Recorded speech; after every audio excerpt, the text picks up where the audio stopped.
Hola a todos, ¿cómo están? Bienvenidos, mi nombre es María Emilia Jiménez y voy a estar dándoles a todos este tema que es el ABC de Polkadot y Kusama. Este tema va a ser abordado de una forma muy sencilla para que todas las personas, sin importar el nivel de conocimiento que tengan, puedan entender y disfrutar de estos conceptos. ¿Qué es la blockchain? En el mundo de hoy en día, nosotros necesitamos producir, gestionar y almacenar una gran cantidad de información todos los días y en todo momento. Este trabajo inició haciéndolo las personas de forma manual. Entonces, esto significaba, por supuesto, lentitud, ineficiencia y corrupción. Porque cuando las personas tienen una gran cantidad de datos y que ellos mismos son los encargados de procesarlos, seguramente más de alguna persona se verá tentada a omitir o falsear alguno de los datos. Luego, esta tarea pasó a mano de los ordenadores, los cuales, por supuesto, son mucho más veloces y eficientes que los seres humanos, pero tienen una desventaja y es que son susceptibles al hackeo. Con la aparición de la tecnología blockchain, esta tarea pasa a manos de una tecnología que es incorruptible, que es mucho más eficaz, además, por supuesto, cada día es más veloz y además puede protegerse del hackeo gracias a su propia estructura. Blockchain o cadena de bloques. Aquí tienen una imagen donde se pueden ver varios bloques unidos entre sí. Entonces, de esta forma, se termina formando lo que es una cadena de bloques. Vamos a explicar esto haciendo un paralelismo con lo que es el sistema bancario tradicional. Supongamos que aquí está el resumen de todas las transacciones que se han realizado en un día en el banco X. Entonces aquí están anotados en forma de lista todas las operaciones, transferencias de dinero que han sido realizadas. ¿Quiénes son los que tienen acceso a esta información? Los gerentes del banco o el dueño del banco. Pero los usuarios, los clientes, no tienen acceso a esta información. En el caso de la cadena de bloques, también está esta misma información. Es decir, que tenemos un listado de todas las transacciones realizadas en un periodo de tiempo, se muestra el emisor, el receptor, la fecha, la cantidad transferida, etc. Pero hay otra información que tienen las cadenas de bloques y que las transacciones que se realizan en los bancos no la tienen. Y eso es el hash. El hash es un número con el cual se identifica cada uno de los bloques. Este número es único y es irrepetible. Para hacer un paralelismo nuevamente con el sistema bancario, en este banco X, todas las transacciones se asientan en diferentes hojas y esas hojas forman un libro. Si tuviésemos que ponerle número a esas hojas de cada libro, le pondríamos número de hoja 1, hoja 2, hoja 3, hoja 4. Pero en este caso, este hash es un número mucho más complejo. Es que este número se genera con la información que se contiene en cada bloque. Cada uno de estos bloques es diferente, porque no van a ser las mismas transacciones las que se realicen un día que las que se realicen al día siguiente o en diferentes horarios de un mismo día. Entonces, con toda esta información que se contiene en el bloque, se genera un código único. Este es un código alfanumérico que es bastante extenso. Vamos a dar un ejemplo. Supongamos que este es el número de hash. Estoy dando un ejemplo al azar. Bien. ¿Qué pasa entonces si alguna de estas transacciones que han sido hechas, realizadas dentro de un bloque, supongamos que nosotros quisiéramos alterar una de ellas? Es decir, que quisiéramos corromper la información. Supongamos que la tercera transacción la quiero eliminar, la quiero borrar o la quiero modificar. El hash cambiaría. Supongamos que el número 2 entonces desaparece.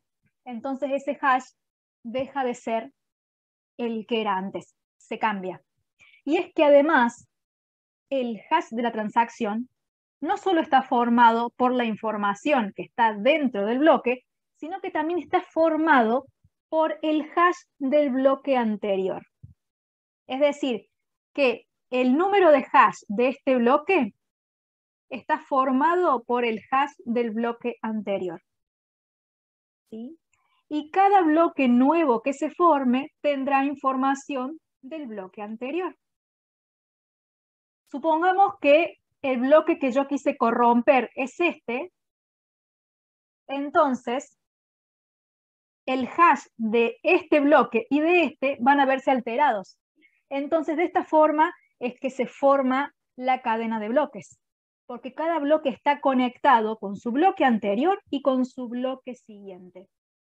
¿Sí? Si yo quiero modificar un dato o un registro, altero toda la cadena. Y entonces la cadena queda invalidada. Otra de las características que otorga seguridad a la tecnología blockchain y hace que sea incorruptible es que cada usuario de esta cadena puede tener una copia completa de la blockchain. Habíamos dicho que en el registro bancario del banco X, el listado de las transacciones solo podía verlas el gerente, el dueño o algún encargado, ¿sí? Pero no sus usuarios. En el caso de la blockchain, todas las transacciones realizadas las puede ver cualquier usuario que quiera tener la copia. Todos podemos tenerla, ¿sí? Entonces, ¿esto qué quiere decir? Que muchas personas están controlando todo el tiempo el correcto funcionamiento. Si un usuario altera la información de la copia que tiene él mismo, la comunidad lo va a saber. Entonces, deja sin efecto esa copia que ha sido corrompida. ¿Qué significa esto? Que estas bases de datos no son centralizadas como las del banco. ¿Por qué? Porque solo el banco tiene esa base de datos. En este caso, en los datos de la blockchain, estas copias son distribuidas y cada usuario tiene la misma copia.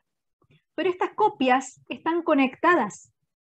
Es decir, que si yo modifico, altero o borro información de esta copia, todos los otros usuarios nos vamos a enterar. Sumado al tema del hash, que si yo borro o omito o hago cualquier alteración a un dato, se altera el hash y se altera la cadena de datos, ¿sí? La cadena de bloques. Entonces, son los mismos usuarios los que dan validez, los que dan seguridad y la certificación a la información que se contiene en una blockchain. No lo hace ni una institución ni un banco. Entonces, en definitiva, la blockchain es una gran base de datos que es descentralizada, donde todos están mirando y todos son testigos de cada dato nuevo que se va agregando al registro de esta cadena. Vamos a empezar con las blockchain de primera generación. Estas blockchains son utilizadas solo para transacciones o transferencias de valor, como por ejemplo los pagos. Por supuesto, de una forma segura, transparente y descentralizada. ¿Cuáles son las desventajas que tienen estas blockchain de primera generación? Es que son lentas. ¿Por qué? Porque solo pueden hacerse pocos movimientos por segundo, es decir, que no pueden escalar, terminan saturándose porque hay una cantidad de usuarios muy grande, entonces cada transacción se vuelve más costosa y lenta. Volvemos al ejemplo en el que tenemos un listado. En este bloque hay un listado de todas las transacciones, todos los pagos realizados dentro de este bloque. Así es como nosotros veríamos una blockchain de primera generación. Con respecto al tema de la lentitud, vamos a imaginarnos que tenemos una carretera acá, y esta carretera está completa de automóviles, llena de automóviles donde todos quieren ir hacia un mismo lugar. Son tantos los automóviles que la carretera se satura y se vuelve lenta. Así es como se vería una blockchain de primera generación saturada de tantas transacciones. Otra de las desventajas de las blockchain de primera generación son los hard fork, pero a este tema lo abordaremos más adelante. Vamos a ver ahora las blockchain de segunda generación. Estas blockchain han logrado incorporar muchos más usos y aplicaciones. Recordemos que las de primera generación solo están haciendo transferencias de dinero, de valor. Solo hacen pagos, ¿bien? Pero en este caso se implementan más tecnologías, como por ejemplo los contratos inteligentes, que son contratos entre dos o más partes, pero que se ejecutan de forma automática, sin necesidad de intermediarios, sin necesidad de que alguien esté fiscalizando ese contrato. Por ejemplo, si yo quiero hacer una venta de un inmueble, acá estoy yo, que soy la persona A y quiero venderle un inmueble a la persona B, necesito de alguien del Estado o de una tercera persona que fiscalice esa operación, que dé fe de que la operación está siendo bien realizada. En este caso, los contratos inteligentes no necesitan de este mediador y ni siquiera necesito conocer a la persona B con quien estoy realizando esa operación. Es una evolución de los contratos, ¿sí? En estas blockchains no solo se transfiere valor, sino cualquier otro activo físico que pueda ser representado dentro de una blockchain, dando lugar a lo que sería una nueva economía digital. Entre los usos más conocidos que tenemos en estas blockchains de segunda generación, tenemos, por ejemplo, los préstamos, como pedir los prestados, pedir prestado dinero, o incluso prestar yo mismo dinero a cambio de intereses, compra y venta de diferentes bienes, transferencias de propiedades o finanzas más competitivas, etcétera, entre otras. ¿Cuáles son las desventajas de estas blockchains de segunda generación? También son lentas porque se pueden hacer pocas transacciones por segundo y también se sigue produciendo la misma saturación o cuellos de botella con respecto a las primeras. Pasa lo mismo y esto aumenta los costos también. ¿Cómo se vería una blockchain de segunda generación? Es igual a la primera, es decir, que hay una base de datos con todas las transacciones realizadas, pero estas transacciones no son solo de pagos, sino que hay transacciones de muchas otras cosas, como por ejemplo servicios financieros. Pero para que estos contratos se puedan ejecutar, necesitan aplicaciones. Aquí tendríamos entonces, dentro de la blockchain, las diferentes aplicaciones. Para que entiendan el tema de las aplicaciones, sería lo mismo que las que tenemos instaladas en nuestro teléfono móvil. Tenemos aplicación para mensajería, para email, para llamadas, para redes sociales, es decir, que en un dispositivo tenemos acceso a diferentes servicios a través de aplicaciones. Acá sería lo mismo, a través de una misma blockchain tenemos acceso a servicios de diferentes índoles, de diferentes géneros, ¿sí? Como los préstamos que decíamos recién, compra-venta, etc. Y también otra de las desventajas es el hard fork, pero como les mencioné, lo abordaremos más adelante a este tema. Vamos a ver ahora las blockchains de tercera generación. Estas van mucho más allá de los usos financieros y se enfocan también en temas como el gobierno, el arte, la identidad, la libertad económica, la vida inteligente, etc.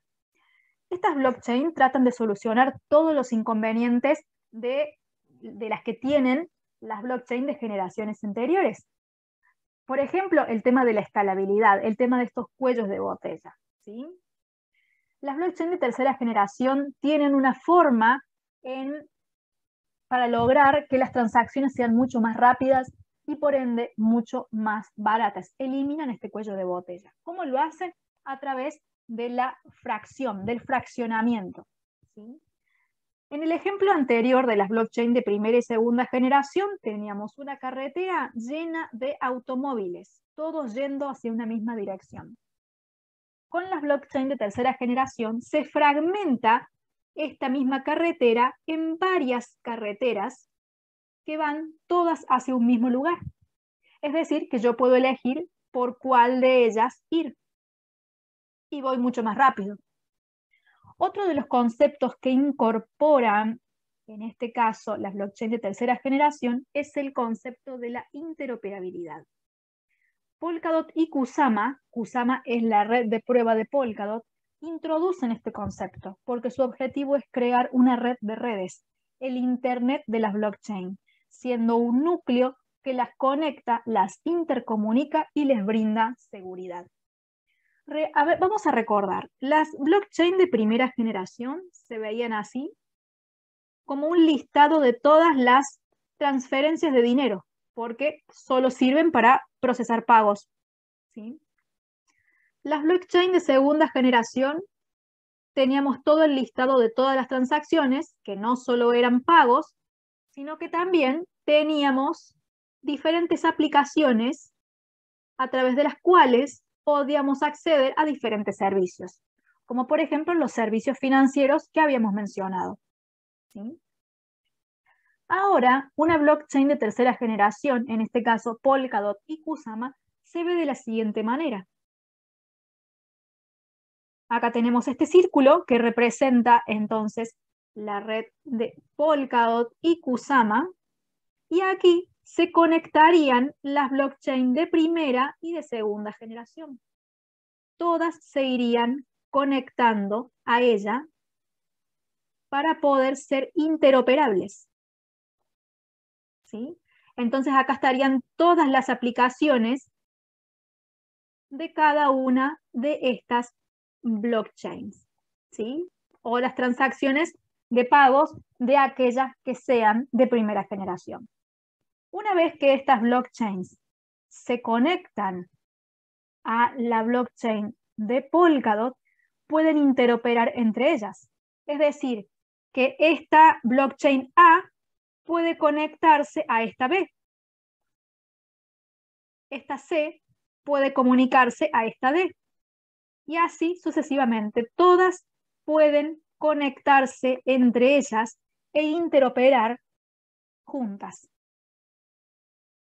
Vamos a ver ahora cómo es el funcionamiento de Polkadot y Kusama.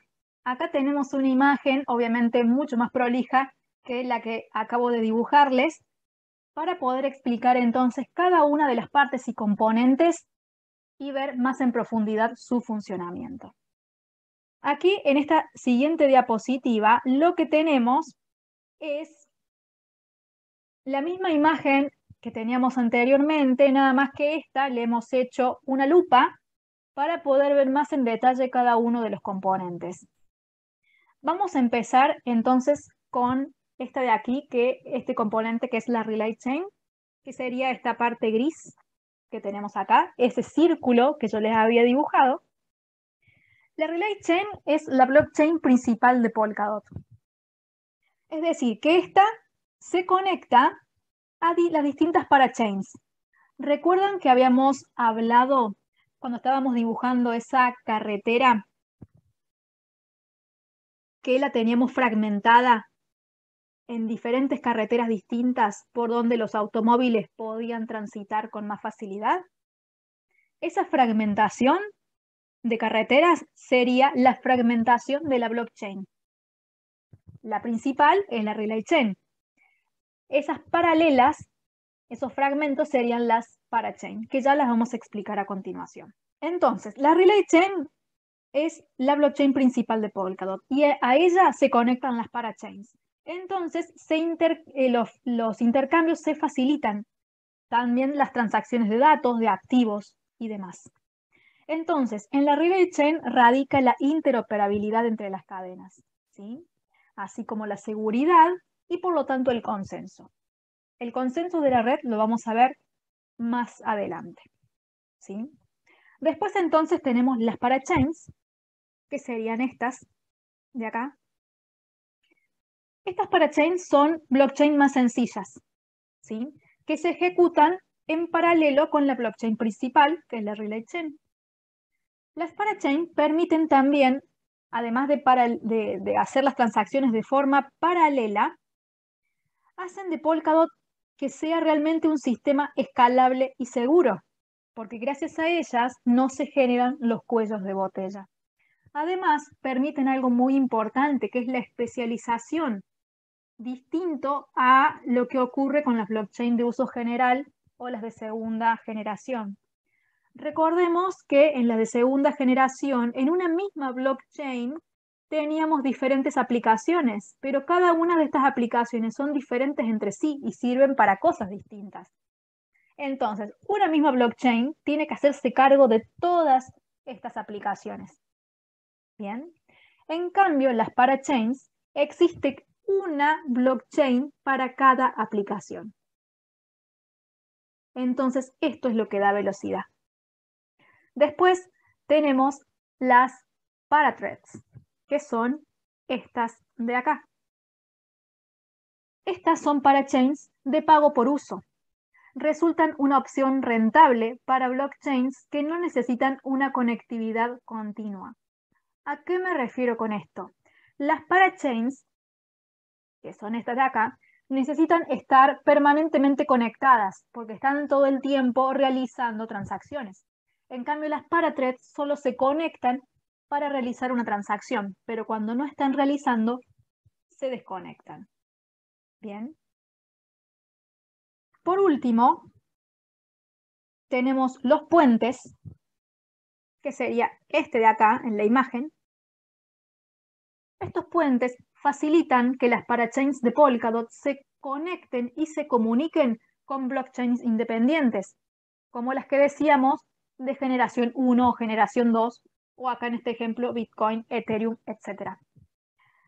Este es en realidad un avance muy importante en el mundo cripto, ¿bien? Porque hasta ahora las blockchains no podían comunicarse entre ellas, ¿sí? Entonces, Polkadot resuelve este problema facilitando todo tipo de intercambios. Y este entonces es el concepto de interoperabilidad, ¿sí? Entonces, mediante estos puentes, las blockchains estas, que pueden ser de primera o de segunda generación, logran conectarse con la Relay Chain y poder interoperar entre ellas. Y este es el concepto de el Internet de las blockchains.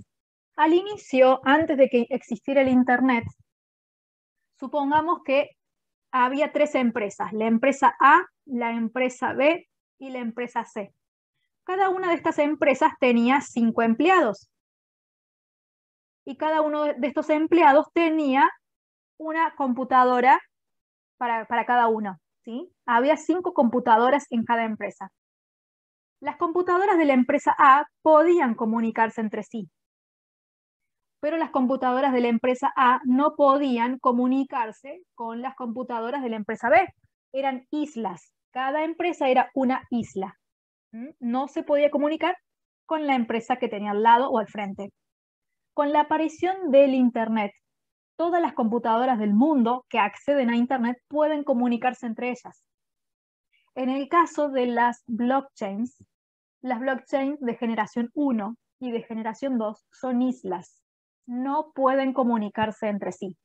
Pero una vez que se conectan a Polkadot a través de los puentes, pueden hacerlo. Por último, el último tema que vamos a desarrollar es el de la gobernanza y el consenso. Dado que, como hemos mencionado, las blockchains son sistemas descentralizados y que funcionan gracias a la supervisión de sus propios usuarios, entonces es necesario que haya un sistema para poder ponerse de acuerdo con respecto a los avances y a las actualizaciones que la red necesite. En el caso de las blockchains de primera y de segunda generación, mencionamos que una de las desventajas era el hard fork. Ahora explicaremos qué es esto. Este hard fork se da cuando los usuarios no se ponen de acuerdo en las actualizaciones que necesitan la red. Entonces, algunos usuarios actualizan la base de datos y otros no. Entonces se crean dos redes diferentes y por lo tanto una separación de la comunidad. ¿Cómo es esto? Habíamos dicho que los bloques se van uniendo entre sí formando una cadena. Pero en el momento en que la red se actualiza, si algunos usuarios toman esta actualización y otros no, entonces hay una bifurcación, un quiebre. Y entonces empiezan a haber dos redes diferentes que entre sí no son compatibles. ¿Comparten un pasado en común? Por supuesto que sí, pero a partir de este quiebre, de este hard fork, de esta bifurcación, de esta ruptura, se forman dos redes independientes que no conviven más entre ellas. Son incompatibles, ¿sí? En el caso de Polkadot, tiene un sistema de toma de decisiones que es mucho más eficiente, ¿sí? Cuando se propone algún avance o alguna actualización, entonces se llama a la votación. Una vez que ya se sabe el resultado de esta votación, entonces la red se actualiza por completo. Entonces no se produce esta separación o este hard fork. Y por supuesto esto le brinda eficiencia, porque las blockchains son un software en definitiva, y todo software necesita ser permanentemente actualizado. Entonces, si cada vez que tengamos una actualización vamos a romper la red en dos, se le quita la eficiencia y se pierde a miembros de la comunidad debido a estas actualizaciones que no son aceptadas.